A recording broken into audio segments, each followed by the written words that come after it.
ప్రభుత్వ లేదా ప్రైవేటు ఉద్యోగులకు జీతాలు బ్యాంకు ఖాతాల్లో జమ అవుతాయి. కొన్ని బ్యాంకులు శాలరీ ఖాతాలు ప్రారంభించే సంస్థలు ఉద్యోగులకు మంచి ఆఫర్లను ఇస్తున్నాయి. ఈ ఆఫర్ల గురించి మీకు తెలుసా? అవేంటో తెలుసుకుందాం. ముఖ్యంగా ఎస్బీఐ శాలరీ అకౌంట్ ఉన్న వారికి మంచి ఆఫర్లు ఉన్నాయి.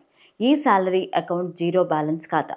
దేశంలో ఏ బ్యాంక్ ఏటీఎం నుంచైనా లావాదేవీలు చేసుకోవచ్చు. ఇవన్నీ ఉచితమే. ఈ ఖాతా కలిగి ఉన్న వ్యక్తి ప్రమాదవశాత్తు మరణిస్తే 40 లక్షల వరకు ఉచిత వ్యక్తిగత ప్రమాద బీమా పొందొచ్చు. దీనికి తోడు 1 కోటి రూపాయలు ఉచిత విమాన ప్రమాద బీమా కూడా అందిస్తుంది. అలాగే ఇదే బ్యాంకులో లాకర్లు తీసుకుంటే సంవత్సరానికి లాకర్ పైన 50% తగ్గింపు ఇస్తారు. మల్టీ ఆప్షన్ డిపాజిట్ తో పాటు ఆటో స్వైప్ ప్రయోజనం కూడా అందిస్తుంది. డీమ్యాట్ ఆన్లైన్ ట్రేడింగ్ ఖాతాలను కూడా అందించనుంది. నెఫ్ట్ ఆర్టీజీఎస్ ద్వారా లావాదేవీలపైన ఎలాంటి ఛార్జీలు వసూలు చేయదు. డెబిట్ కార్డుతో పాటు యోనో యాప్ పైన ఎస్బీఐ అందించే అన్ని సాధారణ ఆఫర్లు కూడా పొందొచ్చు. వీటికి తోడు ఎడ్యుకేషన్, హౌసింగ్ లోన్, కారు కోసం రుణాలు పొందొచ్చు.